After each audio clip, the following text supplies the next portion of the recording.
Welcome back to my channel. For those of you who are new here, my name is Yvonne, and this channel is all about fashion, beauty, etiquette, and everything to bring out the queen in you. So in today's video, we're going to be discussing Dining Etiquette 101. Dining etiquette is something that is universal and can be used in a range of different settings.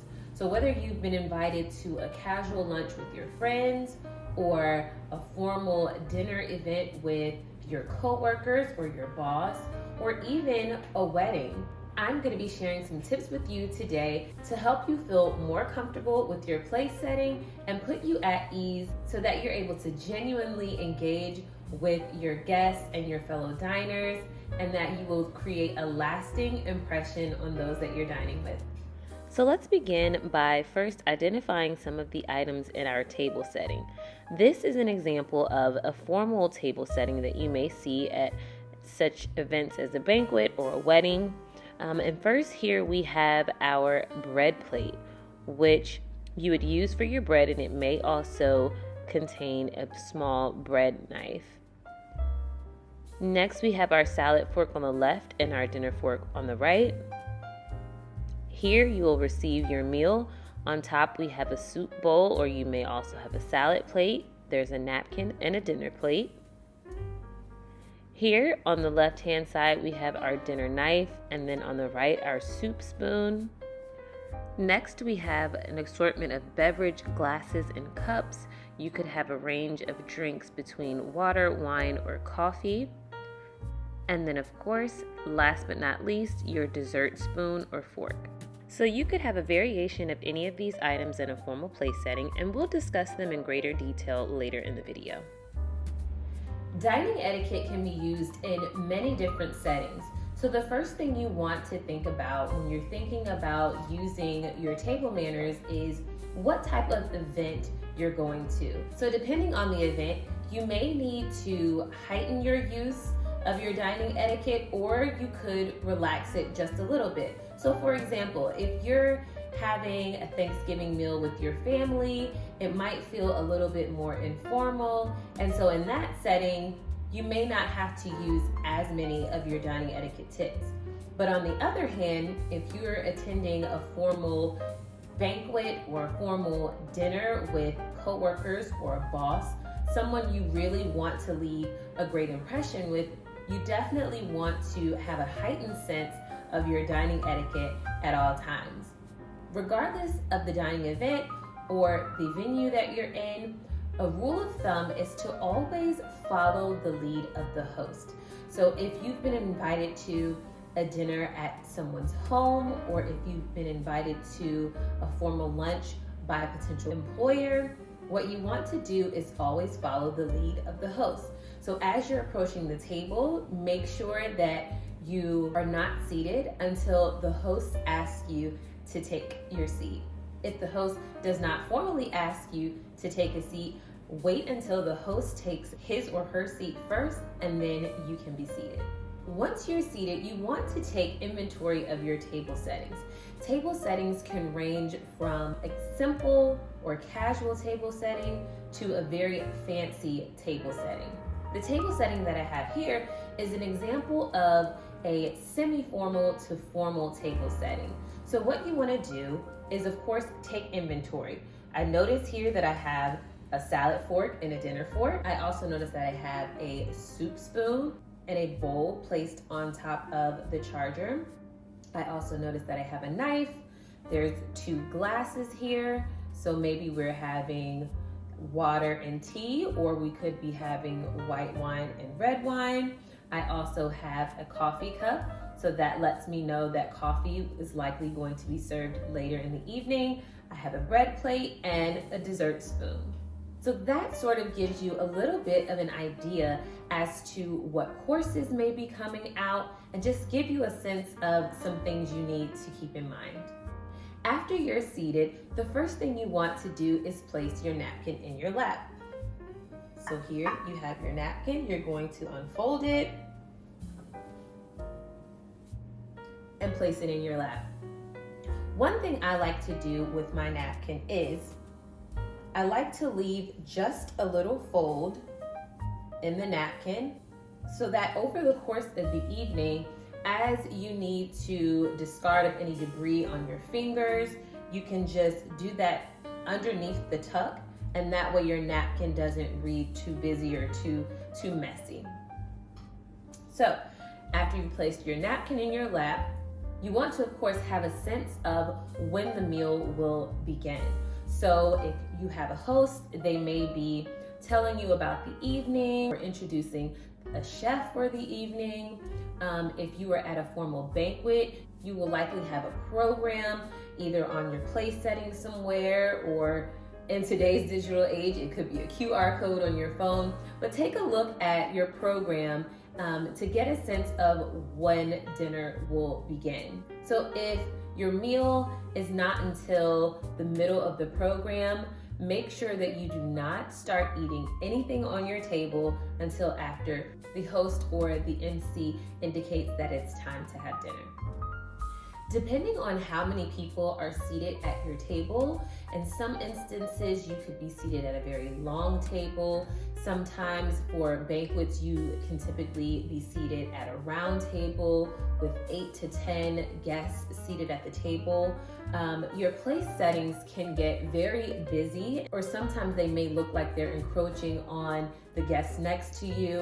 One tip that I learned a while ago to help you remember and place which parts of the table setting are actually in your setting is to think of the acronym BMW. So I know you like those cars, those BMWs.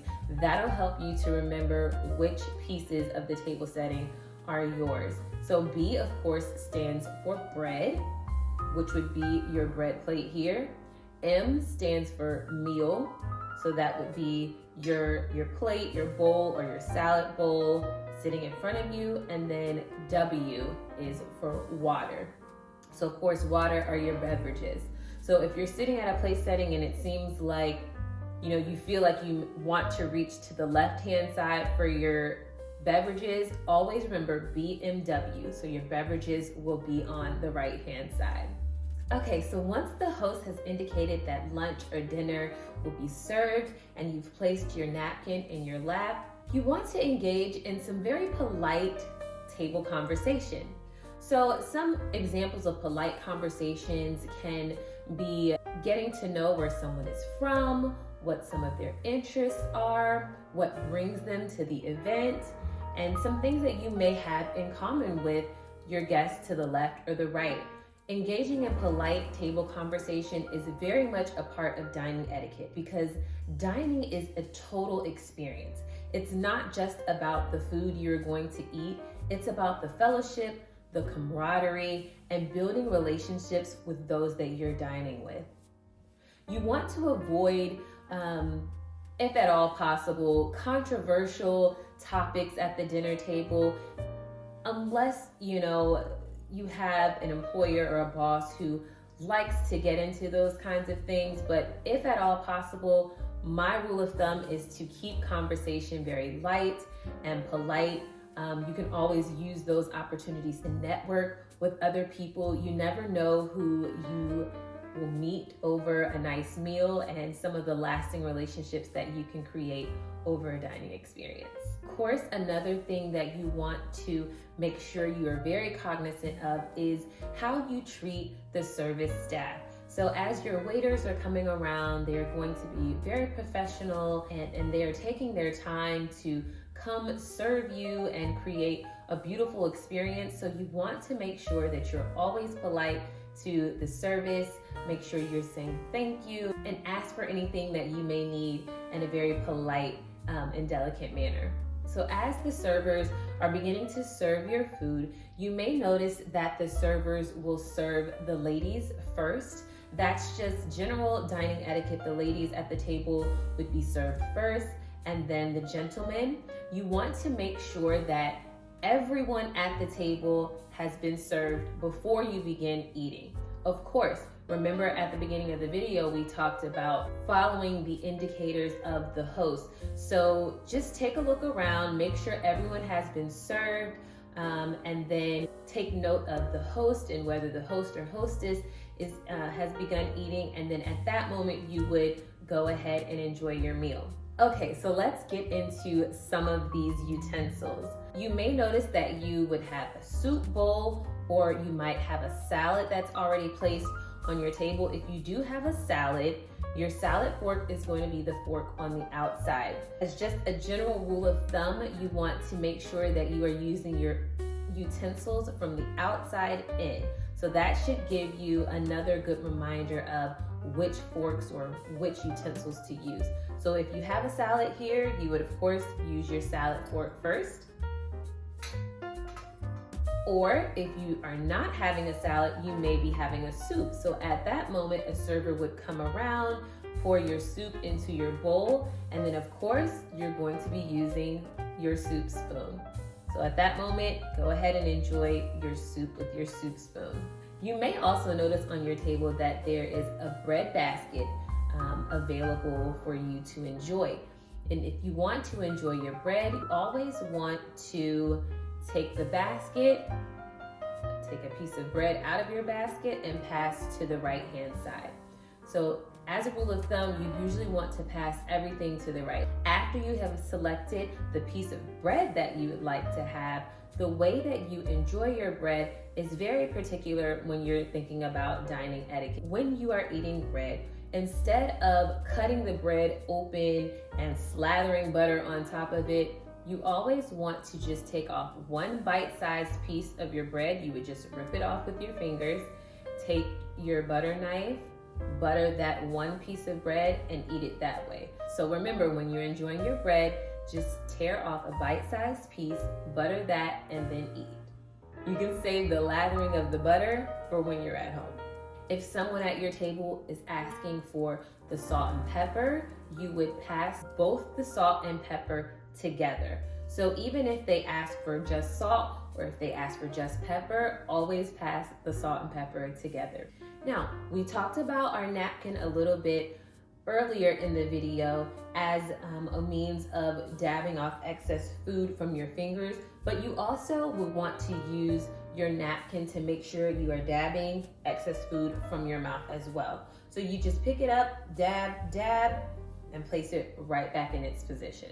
Throughout the course of the evening, one general way to let your server know that you are finished with that particular course is to signal with your utensils. And what you want to do at the end of your meal is to place your utensils in a diagonal at about 4 or 5 o'clock on your plate. So let's say you are finished with your soup. You would want to angle your utensil on an angle in the bottom right hand corner of your plate. So let's say the server has already come and taken your soup and you're enjoying your main course. After you've finished with your main course, you would angle your fork and knife like that. Continue to enjoy your polite table conversation. Your server will come over and ask if you are finished, and you can politely say, yes, I'm finished, and they will know then that you're finished with your meal. So things to remember for when the meal is wrapping up.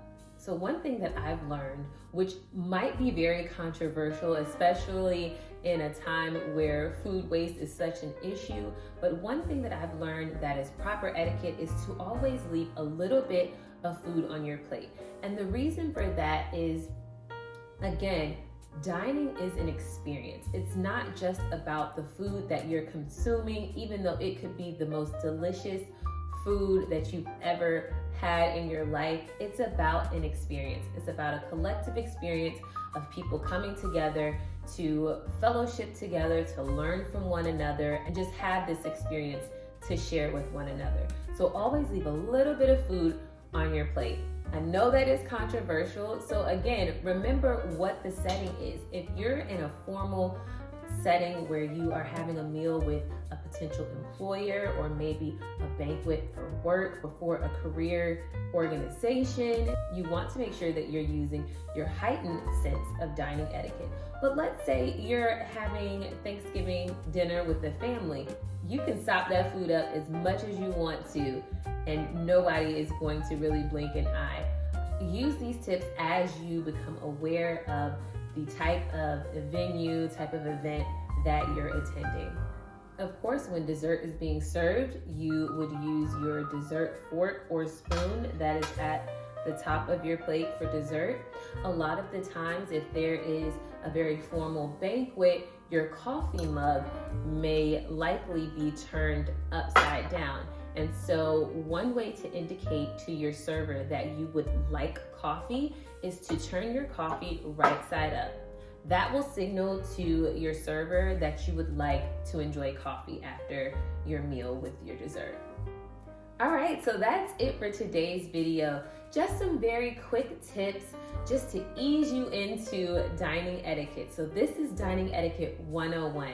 I'll do some other videos so that we can dive in a little bit deeper. Let me know in the comments what questions you have about dining etiquette. Share some of the experiences that you've had and whether you've been confused at a table setting, something that you've experienced that you may not know the answer to. If you have any questions for me, please let me know in the comments.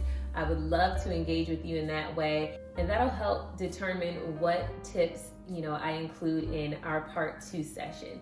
So I hope you learned something today that you can take with you maybe on a date night or to your next formal dining experience. Wedding season is coming up, so that's the perfect time to whip out your dining etiquette. You can always come back and refer to this video if you have any questions. As always, like, comment, subscribe if you've enjoyed this video and this content, and I will see you all in the next one.